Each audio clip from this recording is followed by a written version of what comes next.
Good evening and welcome to this edition of the Scanner Guys. I'm Jonathan Higgins. We got a really cool episode for you tonight. Something that I used to do a lot when I was a kid. Of course, monitor my scanner and then searching for new frequencies.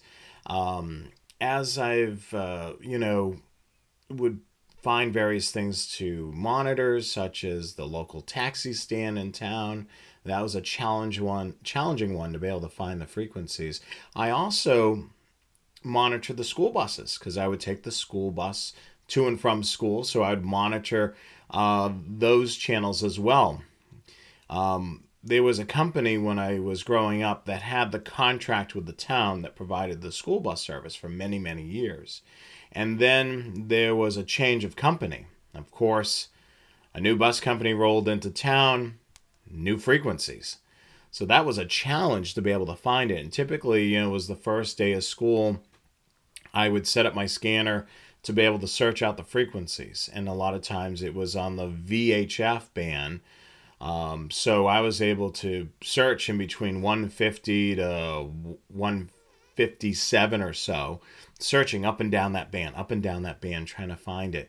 And typically the first day of school is a great day to be able to try to find that frequency for the bus company because there's a lot of activity on the radio. There's kids, getting on the wrong bus or whatever it may be. So there's a lot of radio traffic. So I ended up doing that and finding the frequency. And then there was several frequency changes while I was growing up because they would, change companies. Somebody would outbid, and then there'd be a new bus company to come in. And then, of course, searching again for those frequencies. And I remember also searching for frequencies at the mall, for the various things like the security or some of the stores that are using two-way radios. It was a lot of fun being able to search for it. Nowadays, a lot of our public safety agencies are using what's called a trunking system, and there's a way to search for that as well. We're going to go over that tonight and so much more. I thank you so much, everybody that's joining us this evening. We've got a lot to cover. If you're just joining us for the very first time, we basically have our topic of discussion. That's the first part of the show. If you do ask questions throughout the show, certainly post them in the chat. I'll try to get to every one of those after we finish the topic. So stick around. We're going to answer some questions after the topic of discussion. So I'm really looking forward to this part of the program tonight because we're going to talk about searching for those frequencies or talk groups. So sit back, relax, and enjoy the show. As always, you want to make sure you hit that subscribe button. Give us a thumbs up. If you're watching this after the live viewing, certainly post your questions and comments in the comments below the video. So certainly do that. So make sure you follow, like, and subscribe to our social media as well. Facebook, Twitter, YouTube, and Instagram at The Scanner Guys. If you check out the website, you can shop our online store. You can support the store by purchasing, some of the swag that we have there. We have a hoodie, we have a long sleeve shirt, t-shirt, even a travel mug. So many different things there. Of course, you can contact us through the website. I try to answer those emails as soon as I get them. Sometimes it takes me a little bit to get to those emails. And of course, sign up for our newsletter. Occasionally, we do send out a newsletter, so it's handy to sign up for that as well. We appreciate that, staying connected with us as well. Of course, every other Wednesday when the Scanner Guys is not on, Train Aficionado is on. And we have that show planned for next Wednesday, February the 1st, 8 p.m. Eastern Time, 5 p.m. Pacific. It's going to be a scanner-related topic. I love monitoring Broadcastify railroad feeds, scanner feeds in other parts of the country. So if you're in one of those locations in the country where there's a lot of activity on those railroad frequencies and nobody has a feed set up, we're going to give you the how-tos of being able to set up your own feed on Broadcastify. So that's something that's going to be really cool, and that's going to be our next show next week. Of course, you can capture some of the videos that we recently posted of the moving of the Hamilton Depot. We actually posted several videos. The first part was the 3-story part of the building got moved last December. And then, of course, earlier in January, the single story moved up the street. So now both buildings are reunited together. And now the city of Hamilton, Ohio is going to start its restoration project for restoring these buildings back into their glory. And then hopefully we'll see a restaurant or something cool in this space. So definitely check out those videos right there on trainaficionado.com, and of course a Train Aficionado on YouTube. So here's our topic of discussion: seek and discovering new scanner channels. Now this is a lot of fun to be able to do this with your scanner. So I would highly recommend, jotting down some notes tonight. If there's some things that you haven't tried out, you definitely want to do that. So let's get into the topic of discussion tonight. So the first section, which many of you are familiar with the Uniden Bearcats, they come with what's called close call. So many of you are familiar with that. So I'm going to go over how that all works. A lot of you have it on there. Sometimes by accident, you turn on the close call and you're wondering, why am I hearing these random things like a radio station or something else that you're not typically listening to? Of course, on a lot of the Uniden radios, you may bump a knob and it turns on that close call feature, or you may hit a function button plus another button and turn it on by accident. So, close call. Radio communication is everywhere in our life now. As I mentioned, the school bus company, the mall or the outlet mall or the strip mall.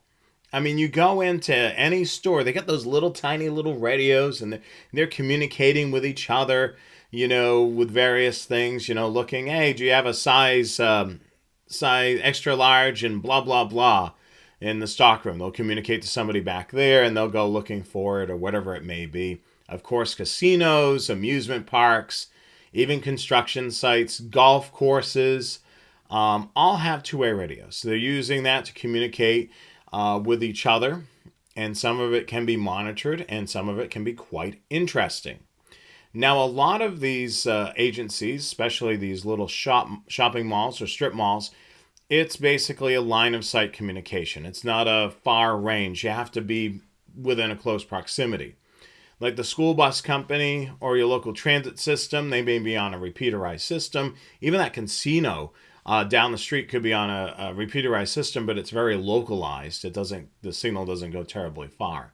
So some of this stuff, of course, you may find it may not be long range. It may be a short range type of communication. So keep that in mind. I see a lot of people talking about aviation aficionado. Unfortunately, I don't have enough background on aviation to be able to do a whole series of that, but that's definitely a good thing. If we've got somebody out there that's an aviation communication expert that would love to come on the show as a guest, we would love that. So just basically go to the Scanner Guys website, contact us. That's thescannerguyshow.com. And then go to the Contact Us page. If you're an aviation person, you would love to be able to guest co-host. That'd be something great to be able to do on an upcoming show. So here we are, understanding Uniden's close call.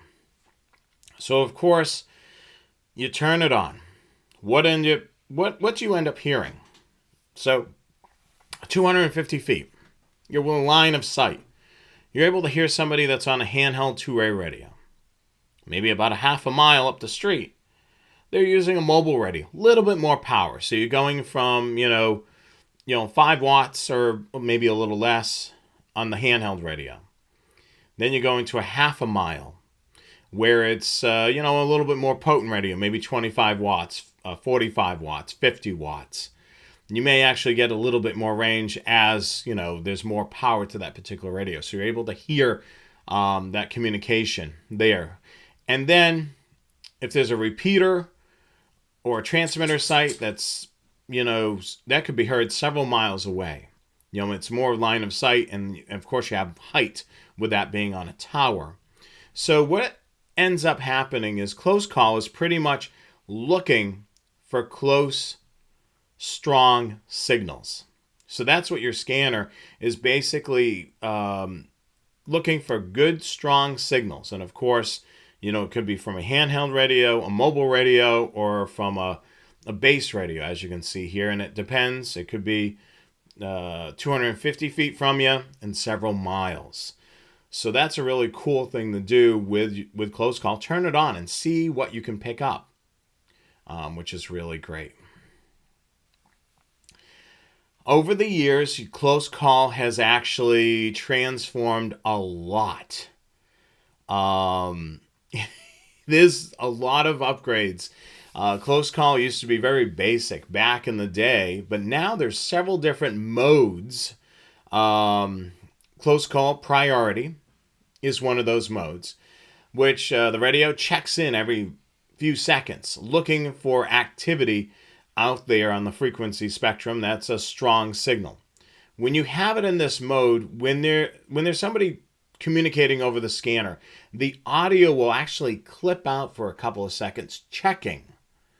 So if you're not a fan of that, Uniden has actually made a fix, which is called Close Call Do Not Disturb, which is really nice. I like that mode. Basically, the scanner will periodically check for close call activity. Whenever the scanner is not receiving audio, it basically eliminates that annoying breaks in conversation. Drives me wild. Hearing a boop, boop, boop, boop. I don't want to hear breaks in the radio transmissions. So if you're not a fan of that, do close call do not disturb. Another cool feature, which is called close call auto store. So let's say you leave one of these scanners, which are out of the shot, overnight.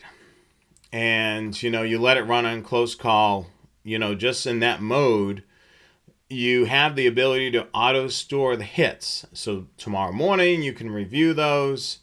And of course there's another option which we can see here. I'll just take me off the thing here so we can see it. Is close call temporary store. When this option is turned on, the scanner gets close call hits. It temporarily saves it and includes the frequencies when scanning. So basically, this will allow your scanner to scan these frequencies that it's found. And then you're able to kind of figure out who is on those particular channels. So very interesting with close call. I mean, it's definitely a tool. Like if you're outside of Best Buy or Old Navy where they're using these little radios, put your radio in close call. It'll be able to find those close hits from their communication, which is really neat. So it's kind of fun if you go to one of those outlet malls. The one that I used to frequent in Massachusetts was the Wrentham Village Premium Outlets. And every one of those stores had those little radios. So, then you start finding the frequencies, and then you got to figure out what store it is. So, can you imagine if you had close call auto store when you were riding the bus? I never took my scanner to school, Joe. I was smart enough not to do that. But basically, yeah, I mean, the great thing about that, Joe, is sitting on the bus, whether it's a public transit bus or a school bus, second that your driver communicated on the two-way radio, you would get that close call hit. And you would be able to see, there's activity, and you would hear the bus driver, and right away off the bat, that you found the frequency, which is really, really neat. Let's continue on and take a look at our next slide. So now we've kind of talked about the easy way of finding frequencies using the close call mode. Now we're going to do searching the frequencies. So a little bit more work on our end, maybe some setup, turning on a couple of things, but the easiest way is Uniden and Whistler have created service searches in the scanner. So service searches allow you to be able to, one, turn on one of those things to be able to search that particular band. Let's take a look here. We can see that there is service searches for some of the common things here. Ham radio, maritime or marine, railroads, civil air, military air, CB radio, FRS, GMRS, and MERS, and of course some of the racing frequencies. As me being a rail fan, I'll use a lot the railroad service search. So what it'll do is it'll send it'll search all the railroad frequencies. Basically, the FCC has partitioned certain frequencies for the railroads to use. So what it will do is it'll search and search and search throughout that particular band. Of course, the same thing for civil air and military air. If you're wanting to monitor CB radio, it'll search all 40 channels. Sometimes that's interesting if you're stuck in traffic and you get a bunch of truckers around you. A lot of times they'll communicate with each other over the radio, and some of it of which may be some colorful language. So definitely keep in mind, if you are doing the CB radio service search, you can certainly hear some colorful things on there as well. FRS, GMRS, and MERS. That is basically where, a lot of the family band radios, the GMRS, and the MERS are some of those business band radios. If you're doing that search, especially in a campground or one of those large amusement parks, everybody's got those little family band radios. There's tons of them around. You'll get a lot of hits. When I used to camp, I would hear at the KOA, kids communicating to the parents using, those little family band radios. And then racing, of course, NASCAR or any of those other racing organizations, you'll be able to scan up and down the frequency band, and there's certain frequencies that they use for racing as well.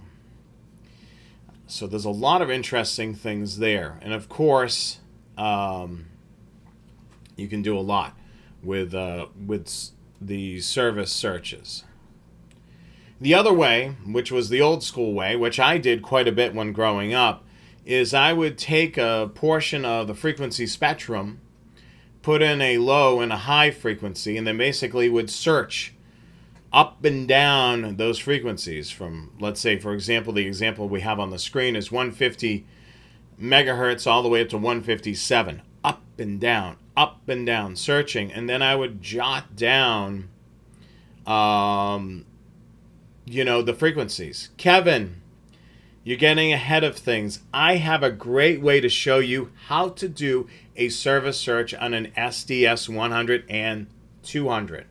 So that's coming up, Kevin. That's a great question that you mentioned there. I'm going to talk about that in a minute, so you're going to love this. So this is how I would search for the school bus frequency. I used to remember it off the top of my head, the company that had the contract for almost the whole time I was growing up. And then once I got into high school, there was a couple of different changes, with the bus company contractor. And then sometimes it'd be the same company contractor, but they would get new buses and they would have different radios in it. So that was an interesting thing trying to figure that out. So what do we do once we find the frequencies? So if you're a Radio Reference paid member, which is $15 for 6 months, the full year is $30. There is an FCC United States query that you can do. So you can even narrow it down by state. You can see here that Ohio is highlighted. And I could put in a frequency in here and enter in the query. And it'll show anybody that's licensed in that state on that particular frequency. So you can have a lot of fun with that. See who's licensed on that frequency. Kevin, it is fine. I'm happy that you're eager to learn. You're in the right place. I'm getting pretty good at this multitasking. reading the questions and talking at the same time. But yeah, so Ohio, that's what I would basically do is go to Radio Reference, punch in that frequency, and find out who that frequency belongs to. I had the close call on the other day, and there's Fairfield, which is a town that's neighboring to where I live. I was getting clearly some school buses on the radio. I didn't know what town it was. So I ended up using this. I punched in the frequency, did the query, and sure enough, it wasn't the town I'm in. It is in Fairfield, Ohio. So I was able to figure out, oh, well, that's the bus company in Fairfield, Ohio. I was getting some close call hits on one of these scanners. I was saying, oh, okay, that's what that frequency is. So, of course, you can do it from Radio Reference if you're a paid member. Of course, you can do a little bit of digging through the FCC website. It works okay through there, but I find that the Radio Reference frequency query is a lot more user-friendly. And, of course, it's right there at your fingertips. You're able to go in there and search by frequency. And then, of course, narrow it down by state, which is even better. Then sometimes you'll find some nuggets where somebody's using a frequency they're not really licensed for. And that could get interesting as well. So definitely, Radio Reference is certainly a great tool, especially with this query for the United States FCC database. Here's something I use all the time. I'm actually working on a project for the Cincinnati Railroad Club. We're going to be actually putting in a scanner at our club room, which is located inside of the historic Cincinnati Union Terminal. So, of course, I put in all the known frequencies for the yards that are near there. If you're familiar with Cincinnati, right outside of that beautiful station is basically 2 yards. There's Norfolk Southern has a yard there, and CSX. CSX's well-known Queensgate Yard is just outside of there. So, of course, I programmed all the known frequencies, and I also put the radio into a service search as well. So you can see here some of my findings. And this is Butel software. This is the ARCXT Pro, and this is the virtual control. So if you end up spending the few extra dollars getting the professional software, you'll get the virtual control, this is really nice. What it'll do while your scanner is searching through the frequencies or scanning, in this case it was scanning, it will then log the hits. You can see, I was only doing this for a couple hours, and you can see there's one channel there that had 211 hits, 62 hits, 73 hits, 158 hits. You can see that those frequencies are the busy ones. And then you see some other channels in there that only have about 7 or 5 hits. They may not be as much activity. And you can see the time logged, and you can basically see the alpha tag listed there. So you can see whatever I have for an alpha tag. Basically, when I programmed it in, I set it up a little differently, as you can see there. System and group, I basically put in, CSX, Queensgate, as basically that, and then I put the AAR channel, which is the channeling scheme for the railroads. Basically, they all follow the same channel scheme. So for Norfolk Southern, channel 44 is channel 44 for CSX and all the others. So yes, the 125 AT is certainly a popular scanner, and as Ronald mentioned, ProScan is another option out there, and I've used that, and I find that pretty good as well. So ProScan, I noticed that when you put it in the virtual control mode, it looks just like the radio's face. It's really cool. So there's, of course, Butel software, to be able to get the professional version, and of course, as Ronald mentioned, ProScan. So certainly some really good stuff out there. And yeah, it works great with the SDS 200. I actually connected up to the 100 as well. I recently just got ProScan, so I was checking that out to see how well it works. I've heard a lot of you guys talk about ProScan, so I figured I got to try this out and see how good it is. Thanks for all the check-ins. I see everybody checking in out there. A lot of fans of ProScan. I totally see why. So certainly, use the tools that you love. That's what I highly recommend, whether it's Butel or ProScan. Certainly use what you love out there. So talk groups. So this is the new day and age. A lot of agencies are on trunk systems. So where does the searching happen today? So what I would recommend is finding new talk groups. Now, I've talked to several radio maintainers. We've had a few of them on the show, and of course I've asked them off air, is all the talk groups for your trunk system that you maintain listed on Radio Reference? The common answer is no. They're not all listed there. So there's some nuggets to find on your scanner, on these trunk systems. So what I would highly recommend is most scanners have a mode which is called ID scan. Now you want to do ID search. So typically when your scanner is scanning the talk groups you programmed in, it's ID scan. If you put your scanner into ID search, it's going to pop up with any talk group that's active on your scanner. So basically, whether it's programmed or not. So what I would recommend is programming in the talk groups that are known, and then put the radio into ID search. Now, of course, the talk groups that you programmed in that you know of will have an alpha tag. It'll be looking pretty on the radio. And then when it finds something that's not programmed in there, it's not going to have an alpha tag. It's going to just show up as a talk group number. The other thing you can recommend, that I can recommend, is using, yet again, the pro version of Butel software and doing log hits on that as well.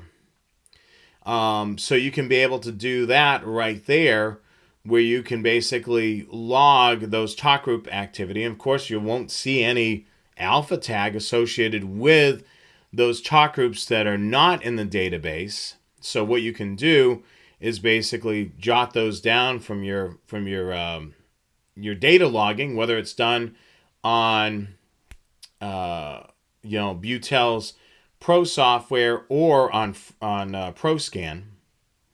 You can do it on either one, and then be able to figure out. And then once you figure out those talk groups, then you can kind of scan those talk groups and figure out who is on that particular channel. Now, there's a lot of tattletale things there.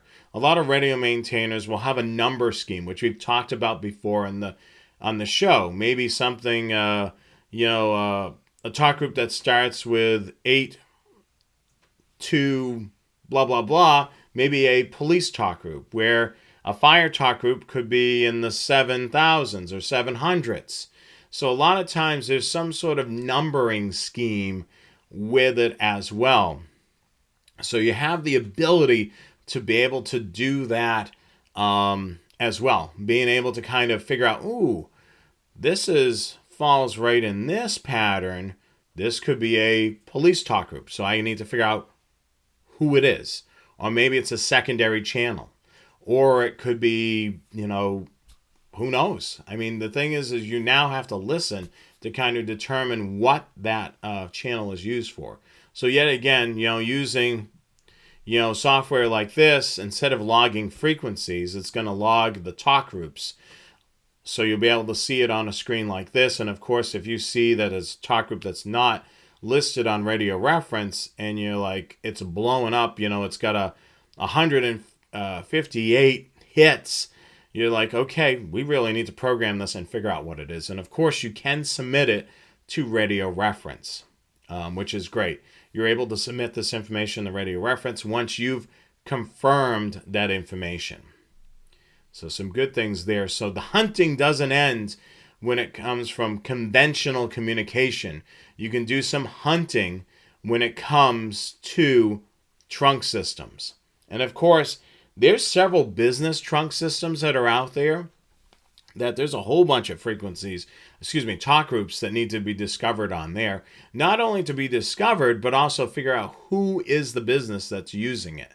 So if you're looking for a little bit of an adventure, certainly a lot of the things we're talking about tonight, you can take advantage of. Let's continue on. Here's the magic question that was being asked. Service searches on database scanners. Wait a minute, they don't have service searches. They do, especially on the Uniden side of things. I'm going to show you the great way of being able to do that. So let's take a look. So these are available on your database scanner because it's part of the national database that's on Radio Reference. You can see in bold maritime, civilian air patrol, common military, common business, common aviation, Coast Guard, common federal, railroads, the MERS, GMRS, FRS, and CB are all listed the common frequencies in the national database on Radio Reference. So essentially, what you do is you take one of these and you make it into a favorites list. So you could do a whole bunch of favorites lists on there, which favorites list you can toggle on or off. This gives you the ability to run a quote-unquote service search. So when you turn this favorites list on, it'll scan up and down, up and down, up and down these particular channels looking for hits. And of course, you can connect it up to one of those softwares we mentioned earlier, and then it'll log the activity. Or you sit there in front of your radio, pen and paper in hand, and you jot down the channels that are coming up on the screen. You can kind of do it the old school way. So this is a great way to be able to do this, making service searches on your database scanner. So you're wondering, all right, how do we do this? I was actually talking to Chris Schultz last weekend. I actually spoke to him a little bit, and he's wanting to do something like this. He wants to be able to do like a service search on his SDS 100 for some of the business frequencies. And I basically told him, yeah, you can do the common business frequencies. They're listed on Radio Reference. You basically make a favorites list, and then you have the ability of turning on that favorites list, which in turn is basically turning on, aka service search.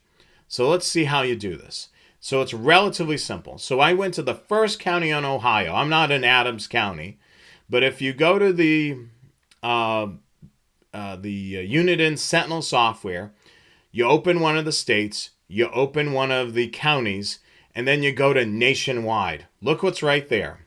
You can see all of their maritime, you can see military common, federal common, business common, aviation common, Coast Guard, CB radio, and the list continues on. There's even railroads frequencies for the United States, and there's also the equivalent for Canada if they've got a different frequency plan. So basically what you would do is you would right click on, let's say we're going to do a CB favorites list. You would right click on that particular thing that's on the list, and then you would append to favorites list. So then a dialog box would pop up, and then it would, you either add it to an existing list or you create a new one. I'd recommend creating a new one and naming it CB search.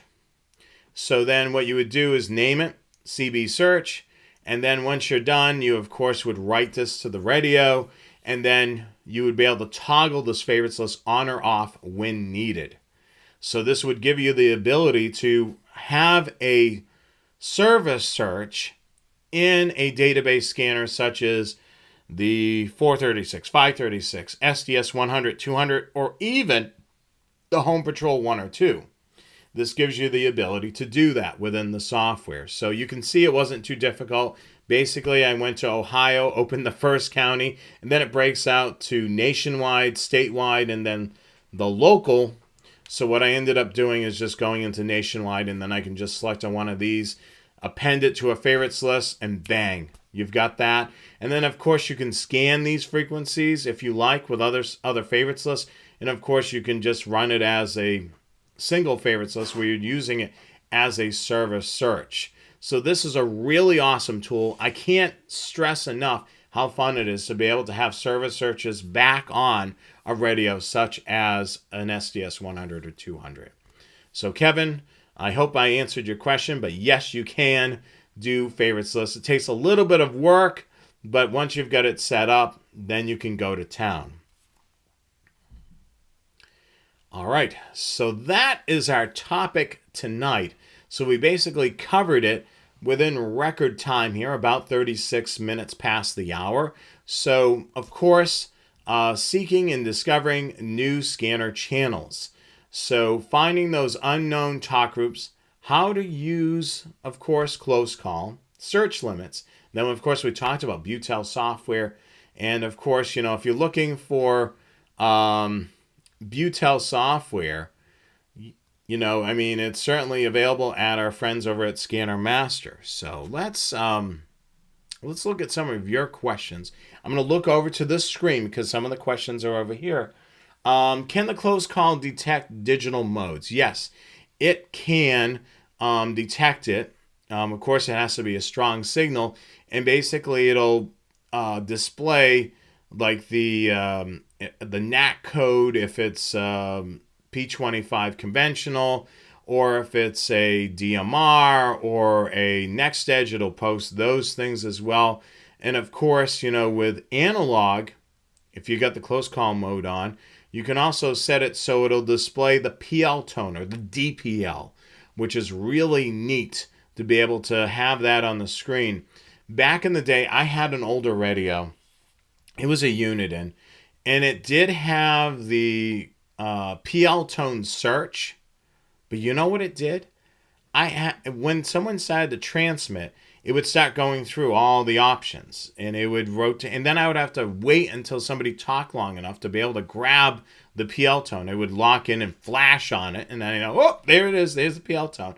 So you guys that have these newer scanners are quite spoiled, because what ends up happening is it'll display the frequency and also flash that PL tone. It's not having to search through all the codes like back in the day for me. So yes, that's certainly one of those.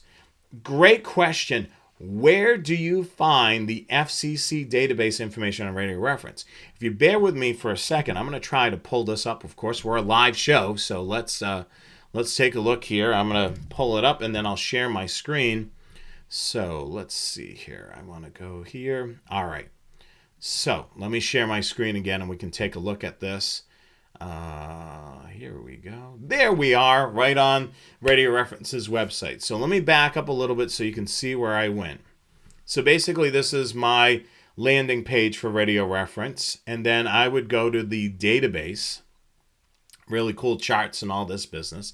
And then I would see down here over on the far left side, I would see the FCC data for USA. So right here, we can look, of course, for call sign, which is really great if you know the call sign of the agency you're looking to monitor. We can, of course, look under FCC name. You know what I typically do? I'll type in, Middleborough or Lakeville or any of the places I used to live to be able to see if they've licensed any new frequencies. And then, of course, we have the ability, like I showed in the slide presentation, to look up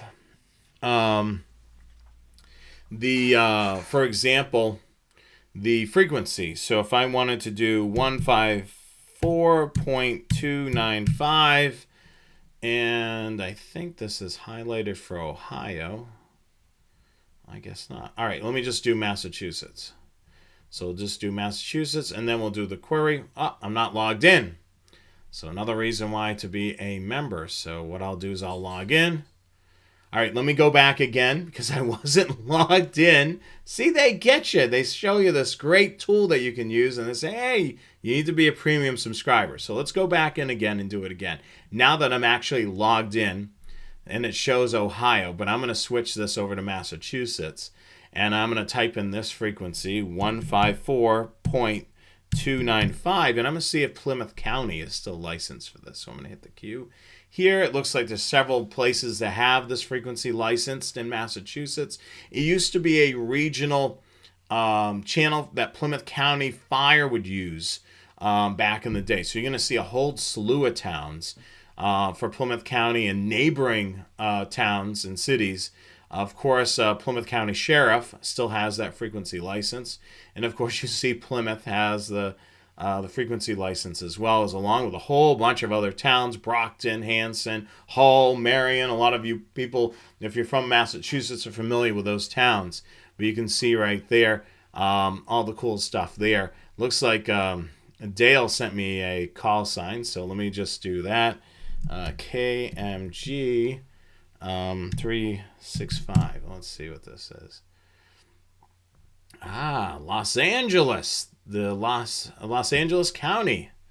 And you can see here, it's 154.4300. So you can definitely see a lot of information here. Where their tower location is, and basically who is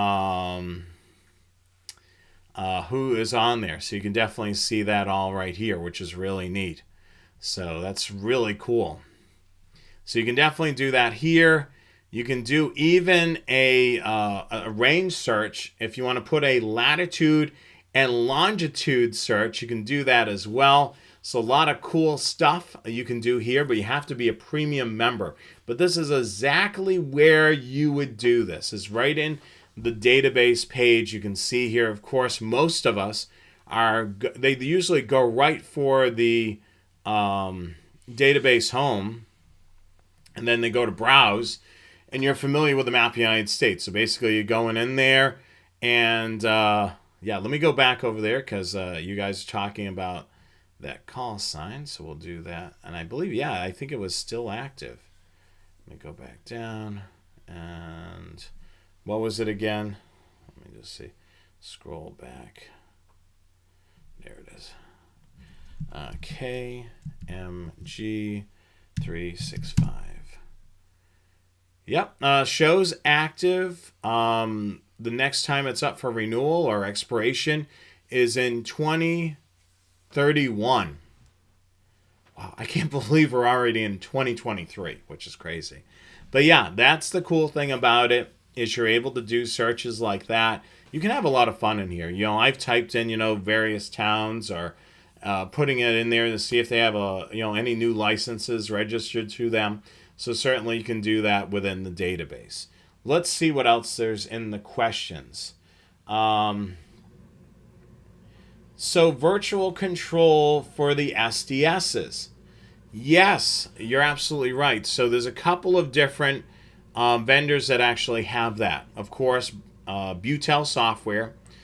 So Arc Patrol, which is made for the Home Patrol 1 and 2, has a virtual display. And then if you look at the Arc 536, Advanced Radio Control 536, you want to look at the Pro Edition. The Pro Edition is going to give you that virtual control and the data logging. So the thing that I showed you with the chart that's logging all the data. And then, of course, ProScan, as we mentioned earlier, is another valuable tool that you can check out. So yes, with 536, that's going to work on 4 radios. The SDS 100, 200, 436, 536. So it works across those radios. So if you've got favorites lists that you want to share across those radios, you have the ability to do so. Let's see what else we've got here. Can anyone make a video for dummies for the close call feature? I could certainly do something with that, with the 125AT with the close call feature. Of course, I kind of mentioned here, it's basically knowing these modes. So let me show that on the screen one more time so you can kind of see that in case you joined us a little bit later. Right here we can see these modes. So basically, you can run it on close call only, and you're able to just pick up close call hits. Or you can run it what we call in the background, essentially. Close call priority is going to interrupt transmissions with a dropout every 2 seconds. And then, of course, close call do not disturb is only going to work in the background when the radio is scanning. It will not interrupt any radio conversations, which is my favorite mode.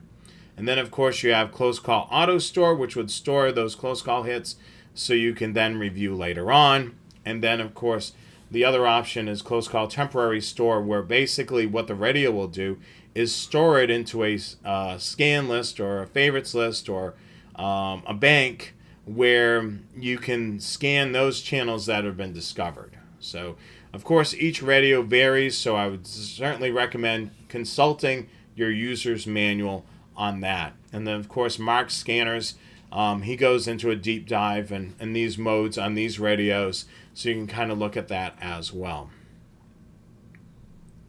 All right, and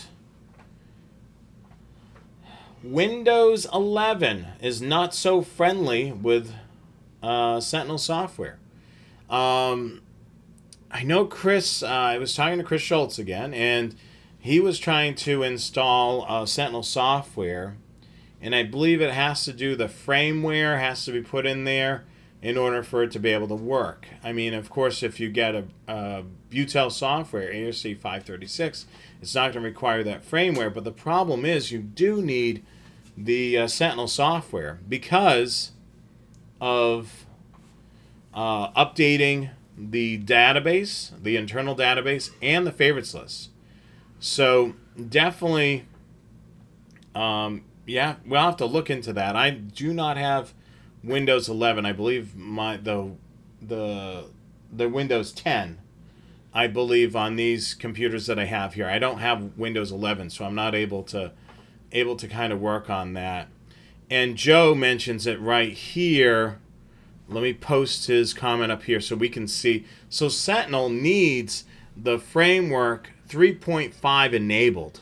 So Joe answers this question right here. So you need to make sure that you go to Microsoft's website and make sure you're going to their actual website. There's a lot of spoof sites that are out there, and they could throw on some, of course, this and some additional crap on your computer. So you want to make sure you're going to Microsoft's actual website and you're downloading the firmware directly from Microsoft, or in this case, framework.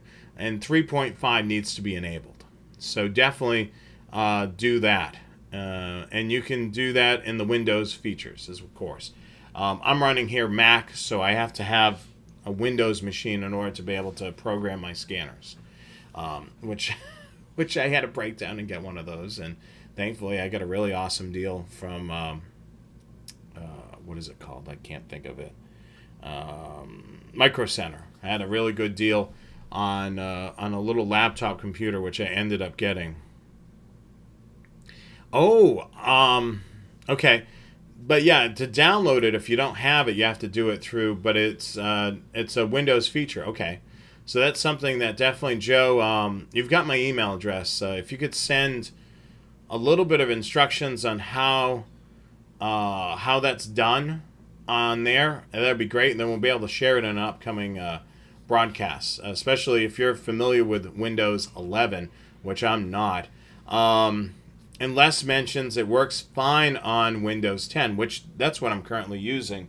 Windows 10 on both of the laptops. And of course, I had another laptop kicking around. Of course, that's Windows 10 as well, so there's no issues there.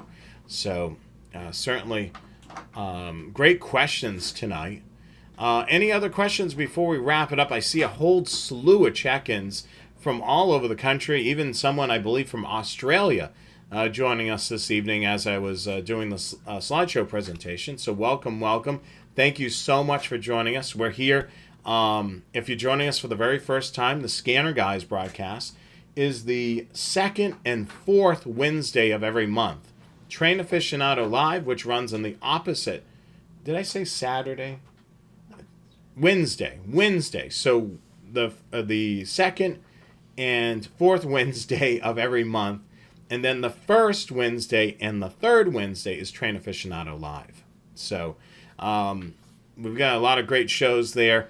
Dale is talking about the call sign that I ran, which was for a show called Adam 12, which is also the real license, which we pulled up a little while ago. So that was super cool to be able to see that license is still out there. And it doesn't expire for quite a while. Let me go through a couple of slides as you guys settle in, and then what we'll do is we'll return back for a quick second, see if there's any last-minute questions, and then we'll wrap up this evening's program. So let me just get the slide deck back to where it needs to be, because I kind of went back and forth. So hold on one second. So let's show this right on the screen right here. All right, here we go. So this was tonight's presentation. Seek and discover new scanner channels. So that was tonight's presentation. Of course, a lot of you asking about,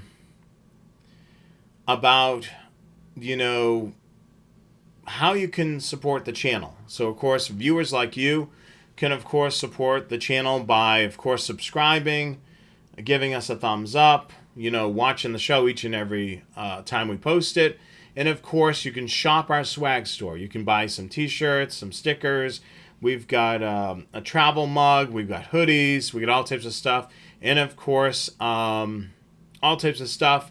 You can visit the website, thescannerguyshow.com. Check out the merch store. And, of course, the other way you can support us is there's a Scanner Master affiliate link down below. So anytime you're purchasing anything scanner related, you can use that affiliate link down below, navigate to the website through one of our videos, make your purchases online, and then we will get a little percentage of that sale. And of course, that is helpful to us to be able to upgrade equipment and of course pay for things like the website, the brand new streaming software that we're using now supporting 4K, so you can watch us in 4K, which is really cool. And of course, when you're not watching the Scanner Guys, make sure you check out Train Aficionado Live. Occasionally we cover some scanner-related topics on there as well, and we've got some really cool topics. A lot of viewers that weren't rail fans have suddenly became rail fans because of the two shows. So the next show will be Wednesday, February the 1st of 2023 at 8 p.m. Eastern Time, 5 p.m. Pacific. Make sure you subscribe to the Train Aficionado channel as well. A great stuff on there, so definitely do that. If you've subscribed to the Scanner Guys, make sure you do that. We're going to be talking about setting up a Broadcastify feed for the railroads.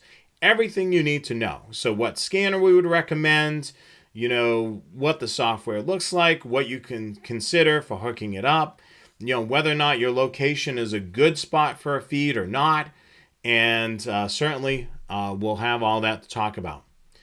And then one of Dale Osborne's favorite topics, which he cannot wait. I know I'm friends with him on Facebook, and he's been counting down the days for the NASCAR season to begin. So we're going to talk about scanners in NASCAR. What type of scanner you should consider bringing to the track, the frequencies, how to program it. We're going to cover it all in the next Scanner Guys show, which is Wednesday, February the 8th, 8 p.m. Eastern Time, 5 p.m. Pacific Time, right here on the channel. And of course, follow, like, and subscribe to our social media, Facebook, Twitter, YouTube, and Instagram at The Scanner Guys. And of course, shop our store, contact us, and sign up for our newsletter at thescannerguyshow.com. So some really good stuff there. So I see everybody's getting ready to sign off. I thank you so much, everybody, for joining us this evening. A lot of great conversation in the live chat. Of course, the conversation can continue in the comments below if you're watching this after it's aired live. We really appreciate it. We're looking forward to doing our next Train Aficionado show, which will be next week. The SDS 200 hooked up using ProScan. Certainly a really cool thing. Thank you so much for the 4K and the audio. I mean, it's certainly high definition to be able to enjoy us and crisp, clear. We're also shooting a lot of our produced stuff now in 4K as well on Train Aficionado. So we'll see you around like a donut, as Let's Go Rail Fanning just posted. Yes, there is going to be a rail fanning scanning class online. I plan on doing that as kind of like a Zoom type of thing. So we'll have a sign up, and of course, you'll be able to ask me questions. I'll be able to be very interacted. Chris Schultz is asking real quick. Let me just see if I still have this up. See if I can do a quick search. And I'm guessing. Let me just look. Hold on, Chris. I'm going to take a quick peek before we wrap this up. And I'm guessing that this is in your home state of Michigan. Michigan. All right. And then, oh, what am I looking up? Oh, I can't do it that way. Hold on one second. It's a live show, boys and girls, so. And Chris, you are a paid member of Radio Reference, so you should be able to do this as well. Let me just share my screen real quick for Chris. So this is what came up when I did that quick search. A lot of, looks like California, Texas, and that seems to be what came up. So certainly you may want to do that search on your own or do a little bit of digging on either a Radio Reference or on the FCC's database. So I thank you so much, everybody, for joining us this evening. I know there's a lot of you can't wait for NASCAR to start up. So, of course, we're going to have that discussion a couple weeks from now. Of course, Train Aficionado will be next week. So we hope you join us. As always, follow, like, and subscribe. Definitely do that and subscribe to the channel here and then for these scanner guys. Be safe. We'll see you next week over on Train Aficionado Live. Have a great rest of your evening, and we'll catch you again next week. I wasn't quite ready to wrap it up. Here we go. Here we go. Have a good night, everybody.